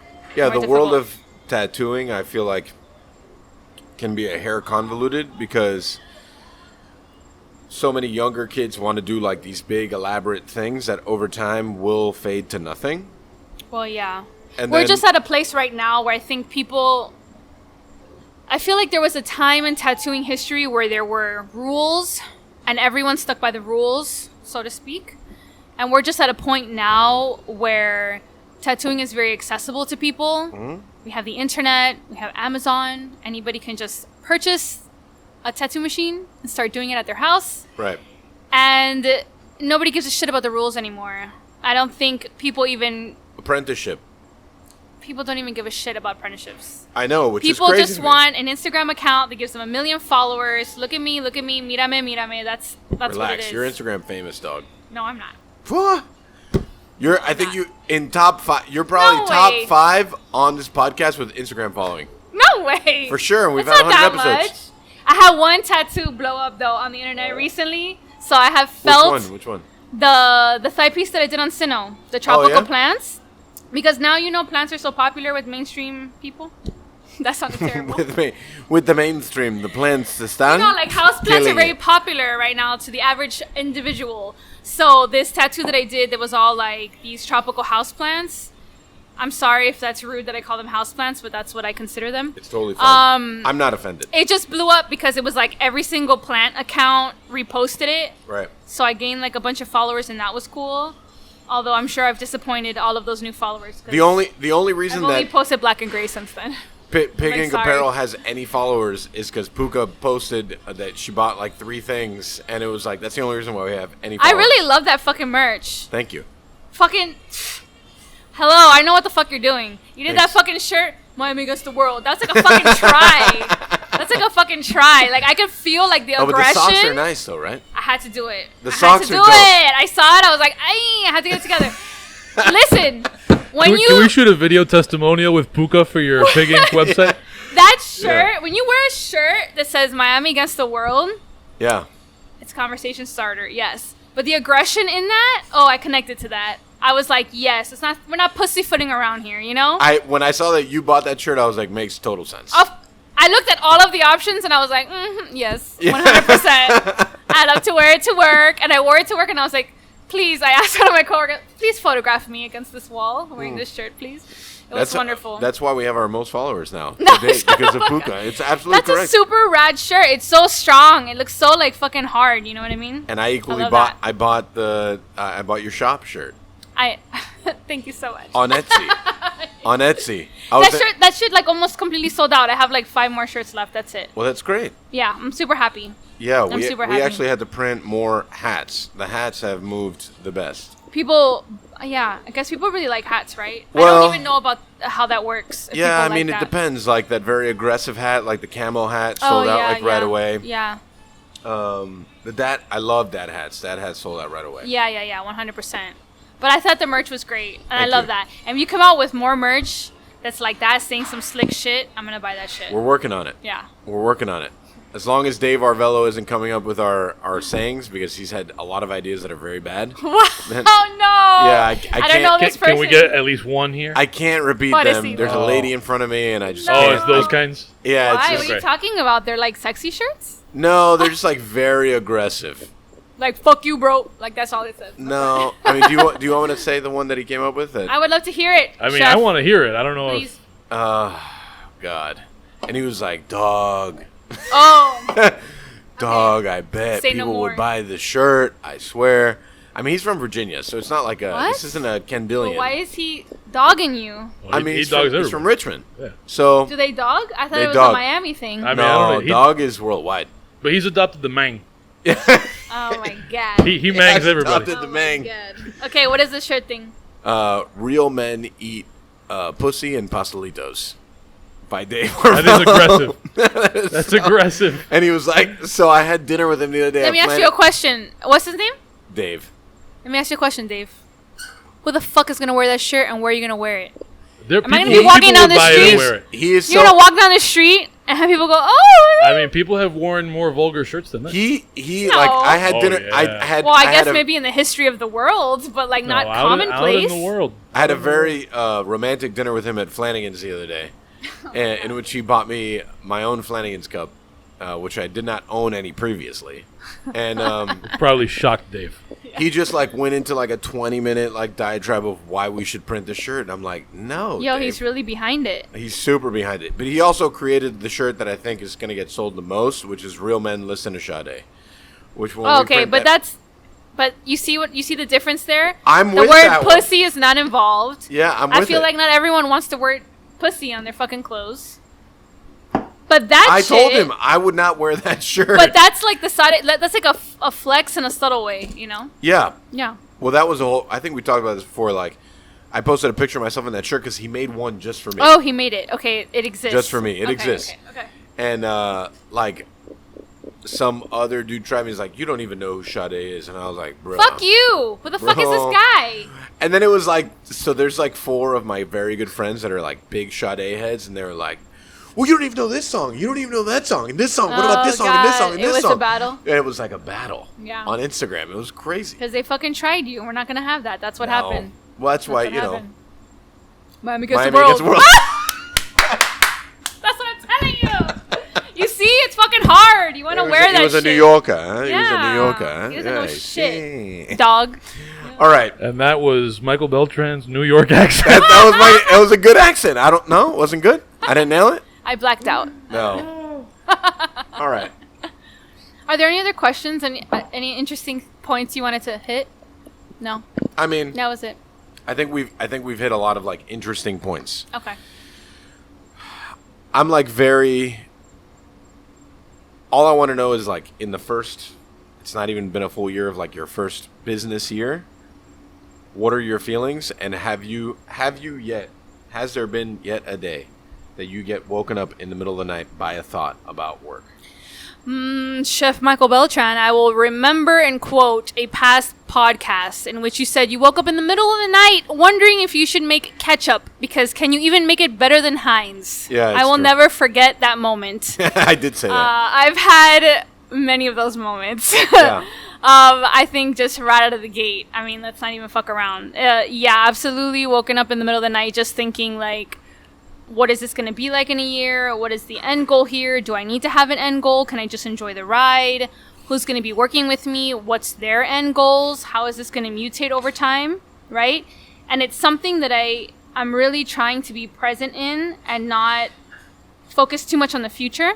Yeah. I'm really, so far in these last 6 months, have really organically gone with the flow of how the shop is growing. And it's been really fantastic. We're now offering cosmetic tattooing also, which is like another pivot that started like in the back because Very lucrative. My shop is kind of like divided in half. We have like a wall in the middle. So the whole front, and it's like a pretty nice size. So the front is like the tattoo shop.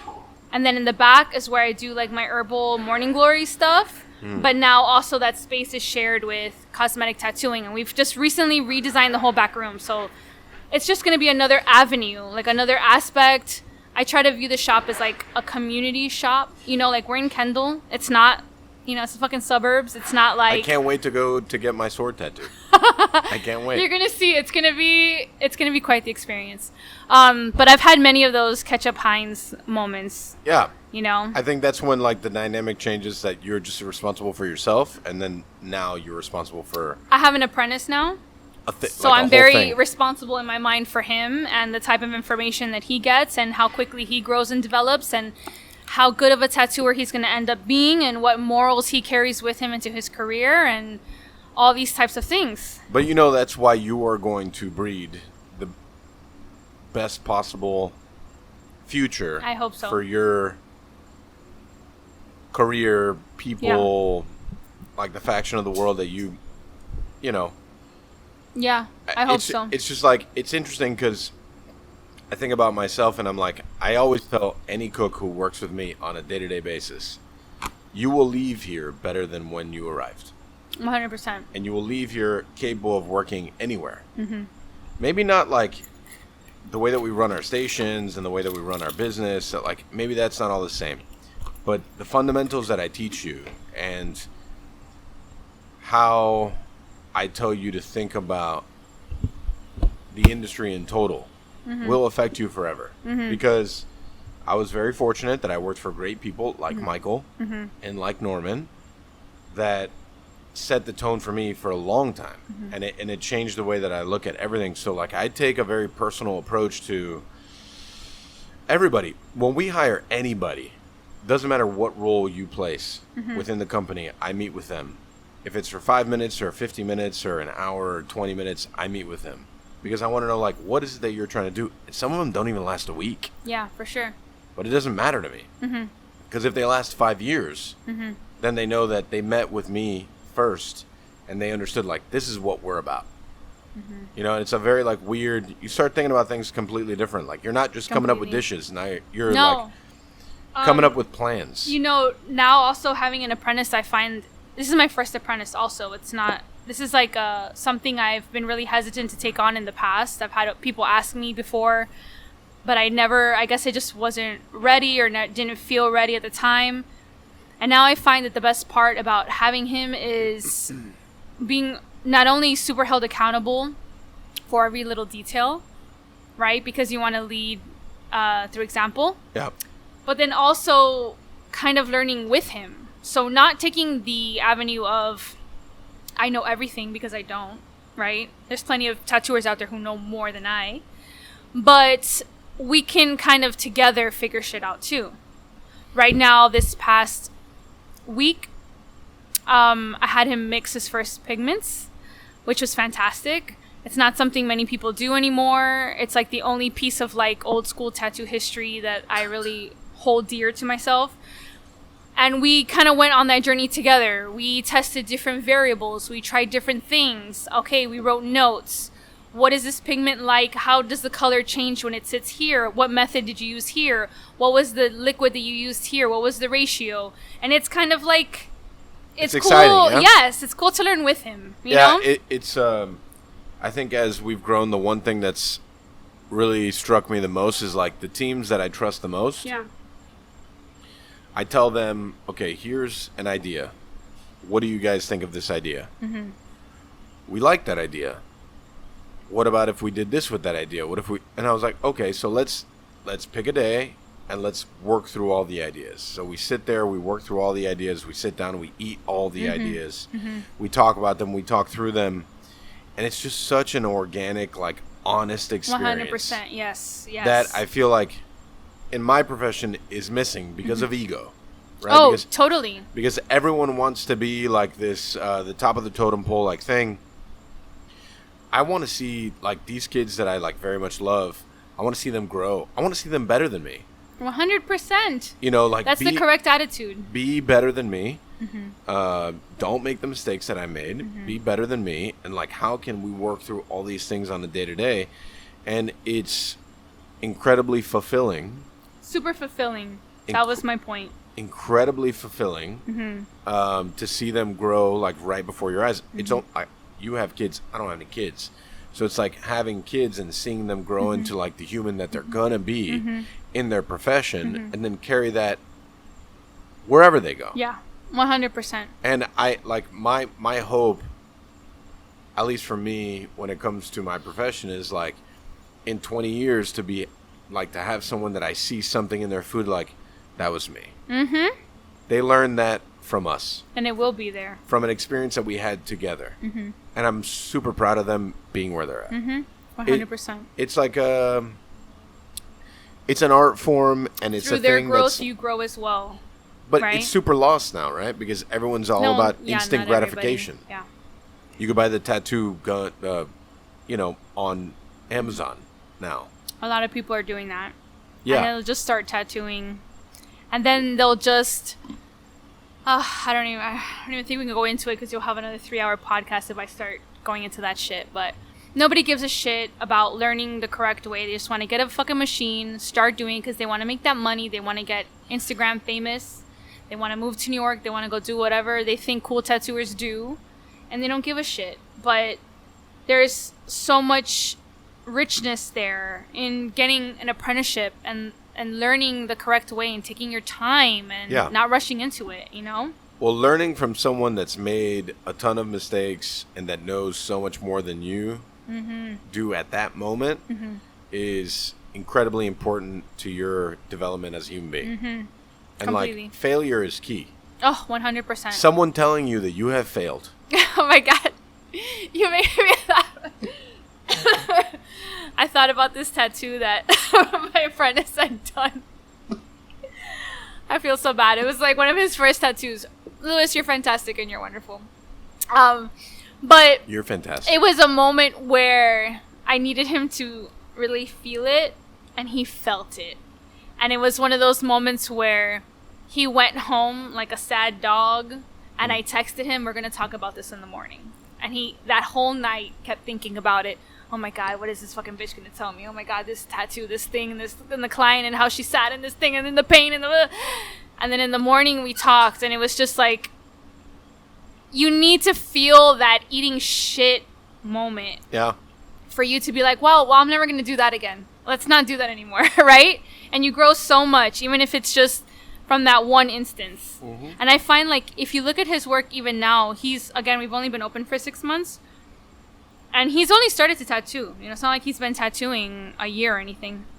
But even in the last month of the work that he's done, I mean, we sit down and we talk about every single tattoo that he does, and we talk about simplicity. What could you have done better? What could you have changed? When I look at his designs, what can you remove? It's so much growth in such a short period of time. I think every time, in the beginning, I felt a little bit bad because I felt like I was only telling him negative things. But once he kind of saw, like, it's kind of like that growth and change through, like, that eating shit and, I don't want to say failing, but Failure is fine. But yeah. You know what I would tell you, though? Like, and I only learned this through boxing. It's interesting, but I learned this through boxing, is that, like, the less you think, sometimes, the better you perform. Right? And the more you are so, like, adamant about making that thing perfect, the more you fail. So, like, at that moment, and I go back to this because, like, I'm not a great boxer at all. I'm, like, incredibly, probably lower level mediocre. Smooth is fast and fast is smooth.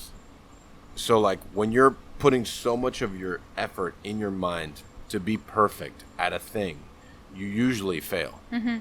And for me, the same dynamic happens so much in food. Like, when I'm in my house and I'm alone and, like, music is very loud and I'm pretty stoned, like, I'm thinking about, like, what is this dish going to be? What is it going to be? And it never materializes until I'm within that moment. When I'm within that moment, I can strip away all the shit that does not matter, and I find, like, the focus of what a dish really means. But do you think that's because yourself has moved out of the way? Yeah, but it takes... Does that make sense? It takes time to understand what moving out of the way really means. Yeah. You know, like, when you, like, care so much and you want to make it so fucking perfect and you're trying to do a thing and you're trying to, like, not disappoint you or yourself or, like, so many other things, when you strip yourself of all that shit and you're like, this is it. I'm just doing a thing and I'm feeling the moment. That is the most pure aspect of any kind of art form. 100%, yeah. And it's like, and it shows so much on a plate, on a canvas, on a human. Like, it just shows there. And the people that care the most, this is like the most frustrating thing, right? There's so many people that can give 3 fucks and are super talented. Super talented. They give 3 fucks. They don't sleep at night, though. They're twisted inside. They're twisted inside.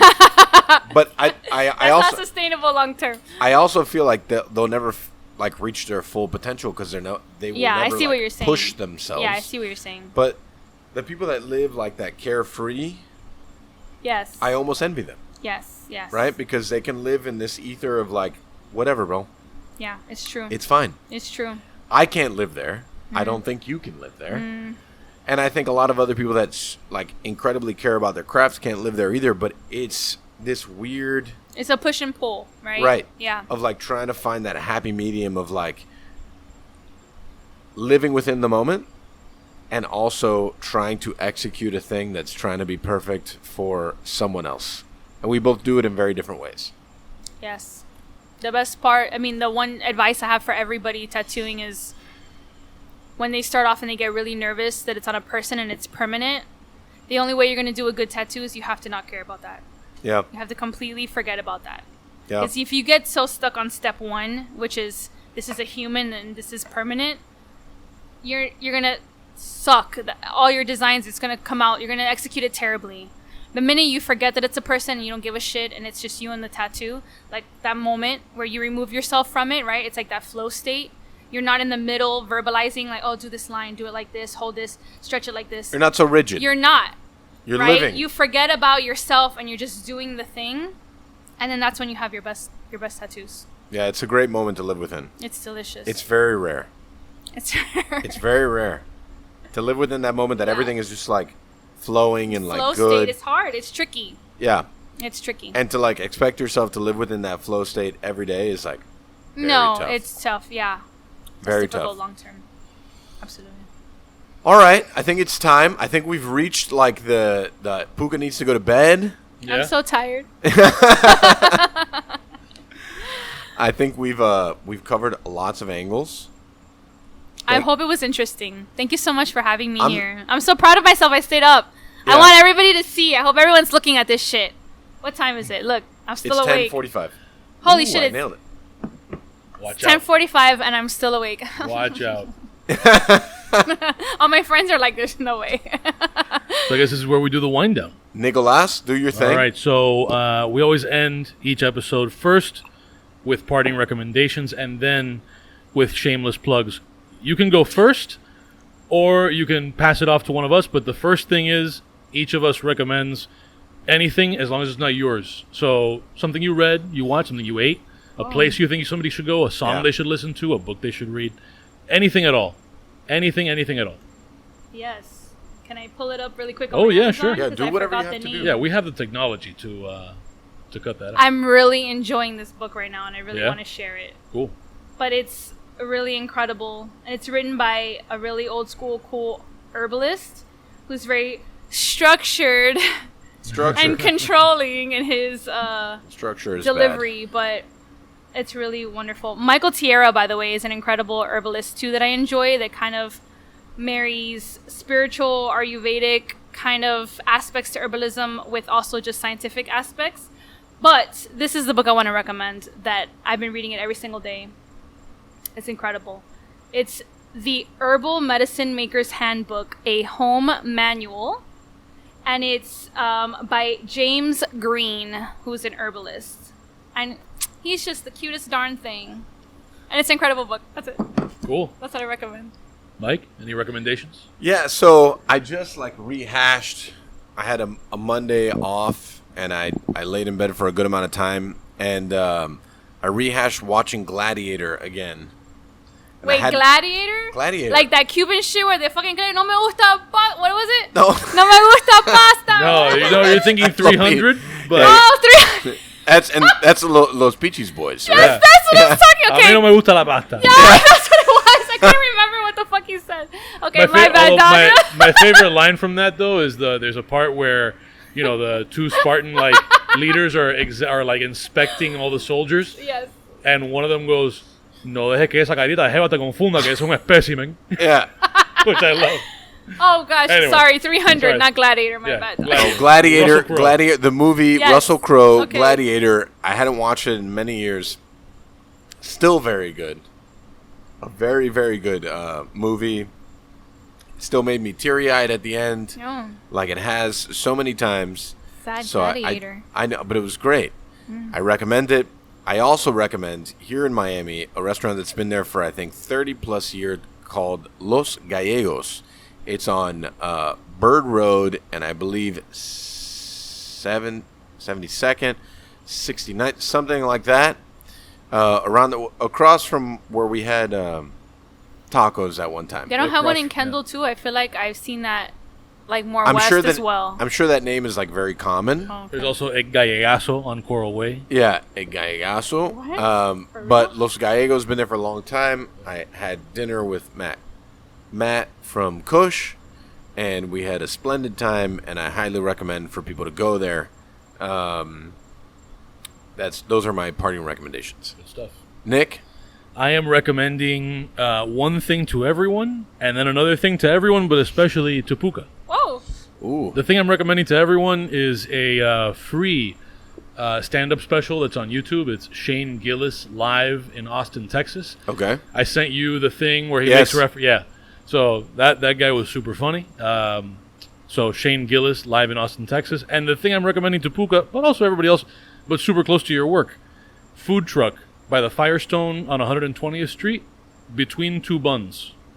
Between two Oh, buns. JP, yeah. Yeah. Between two buns. It's in the Oh. parking lot by the Taco Bell. Uh-huh.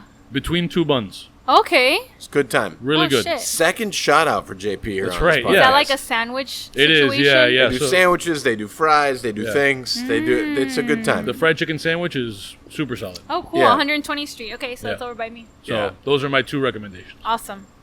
All right. And now, shameless plugs. Tell everybody where they can find you on the internets or in Everyone already follows Meat Pooka. Space. No. That's true. You can find me on Instagram at Pooka. Simple as that. Pooka. I have an herbal company, Morning Glory Naturals. You can find me on Instagram at Morning Glory Naturals. It's very to the point. And the shop, Great Oak Tattoo. Find us on Instagram at Great Oak Tattoo. You really Also, they lucked have an out with Etsy the- shop. They have an Etsy shop. Oh, There's yeah? 5 shirts left. Watch out. Get on those 5 shirts that are left. It's a Dark Crystal Skeksis inspired, like Halloween-y type of shirt. And I have very little left, I think in large, extra large. And it's, if you go to the Great Oak Instagram, I got a it's in the large. link. Yeah. Yeah, link in bio. Yeah, I mean, I think the demographic of the people who listen to our show will know who the Dark Crystal is. I hope so. Yeah, so I Yes. think we're solid. Okay, good. I think we're solid. Awesome. Mike, shameless plugs. All the things. All the things. This is where we put our Sade All the Things song. Yeah, all the things. I still gotta recommend all my shit. I mean, we've done this 80 times already. All the things. All the things. All the things. Yeah, all the things. All the things. All the things. All the things. All the things. All the things. Yeah, just pay attention. Nave's rolling out a new fall menu. It'll Great. be great. It's gonna be such a good time. Sounds like you're very excited about it. Excited? You can find Pan Con Podcast on social media on all the things at Pan Con Podcast. If you want to support the things that we do around here, you can go to patreon.com/DADEMAG, DADEMAG. For as little as $1 a month, you can support the thing, or you can go a little farther. If you want to join the Abuela Mami coffee tier, get coffee in the mail every month, all kinds of Big stuff. bucks. Big bucks. That Big sounds really bucks. good. Big Yeah. bucks. Abuela Mami. Abuela Big Mami, bucks. baby. Artist coffee. Our artist coffee. Artistic coffee. If you join the $1,000 a month tier, Kiki will paint your coffee. before you mail it to you. $1,000. No, he has not agreed to that, and it's probably more expensive than that. And if people pay attention, we're going to do a super quick lightning round. That's right. With Pooka of 5 questions. Which is a thing you only get if you're paying at least $1 a month on Patreon. It's a At lightning least round. $1 a 5 month, questions. people. Listen, this isn't OnlyFans. Just give us No. $1 a month. It is what it is. That's right. You're going to get good content. Stop it. Patreon exclusive coming right up. Thanks, Pooka. Thank you so And, much. We'll be right back after this commercial break by no one because nobody pays us.